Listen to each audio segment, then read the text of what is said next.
विदेश में फंसे अपने पिता को वतन वापस लाने के लिए एक बेटे और एक पिता को इन दिनों दफ्तरों के चक्कर काटने पड़ रहे हैं, लेकिन अभी भी पिता का कुछ पता नहीं लग पाया है। दरअसल उदयपुर के निवासी विष्णु मेनारिया ने बताया कि पिता मुकेश मेनारिया 7 सालों से स्विट्जरलैंड में अग्रवाल परिवार की रसोई में काम कर रहे हैं। करीब 1 महीने से भी अधिक समय अपने परिवार से संपर्क टूट चुका है, जिनसे वो बात भी नहीं कर पा रहे हैं। मुकेश मेनारिया के पुत्र विष्णु ने बताया कि जब वह ओसवाल परिवार में काम कर रहे थे तो उस दौरान ओसवाल परिवार के लोगों ने उनके पिता की नागरिकता भी बदलवा दी और उन्होंने उन्हें सेंट लूसिया की नागरिकता दिलाई। लेकिन जब भारत वापसी के लिए मालिकों से बात की तो इस बात पर मालिकों ने उन्हें भारत भेजने से मना कर दिया और उनका पासपोर्ट तक अपने पास रख लिया।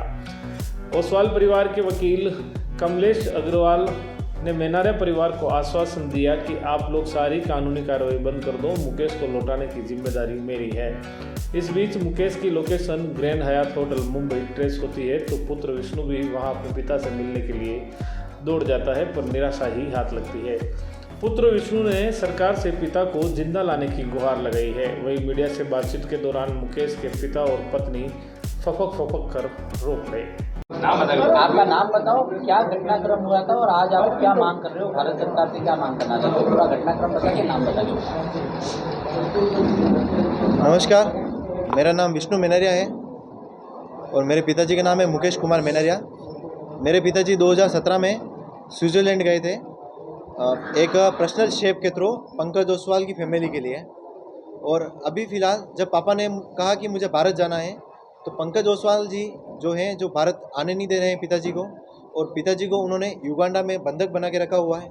और इस रिगार्डिंग में हमारे विदेश मंत्री दिल्ली भी जाके आया हूँ मैं, उनसे भी कोई सहायता नहीं मिली है मुझे अभी तक। और मेरे पिताजी जिंदा है या नहीं है ये भी मुझे पता नहीं है। और मैं भारत सरकार से यही चाहता हूँ कि जल्द से जल्द मेरे पिताजी को भारत लाया जाए और पंकज ओसवाल जी ने किडनैप क्यों कर रखा है इस बात का पता लगाया जाए। आपकी लास्ट बात कब हुई थी आपके? मेरे पिताजी की लास्ट बात 2 महीने हो गए। 2 महीने पहले मेरे पिताजी की लास्ट बात हुई थी। क्या बात हुई थी? उन्होंने कहा था कि आप आपके चेक दे दो। मेरा और मेरी माताजी का चेक लिया था उन्होंने, अगर मुझे जिंदा देखना चाहते हो तो चेक दे दो। तो इस रिगार्डिंग मैंने मेरे पापा के लिए मेरा चेक दिया और मेरी माताजी का चेक दिया। तो वो चेक उन्होंने 70-75 लाख के भर के भी डाल दिए, जबकि आज दिन तक न तो मेरे अकाउंट में न मेरी मदर के अकाउंट में उनका एक भी पैसा कभी क्रेडिट नहीं हुआ है जी। उनके वकील से मेरी ये बात हुई थी।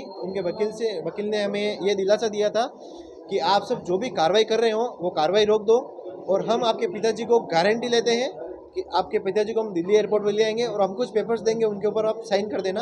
और आपने जहाँ भी मेल किए हैं एम्बेसी में, वो सब आप रिटर्न कंप्लेन वापस ले लेना। इस चीज़ की सर मेरे पास कॉल रिकॉर्ड भी है सर। मेरे पिताजी उनके लिए 7 साल से काम कर रहे थे। क्या कारण लगता है आपको कि वो क्यों उन्हें बंधक बनाया या नहीं आने देना चाह रहे हैं? सर इस चीज़ का सर मुझे भी नहीं पता है कि किस लिए बंधक बनाए हैं और क्यों नहीं आने दे रहे हैं। और सर अभी तो मुझे ये भी नहीं पता है कि वो जिंदा है या है भी नहीं है। ओसवाल कंपनी को लेकर आपके फादर की सिर्फ ये अकेली?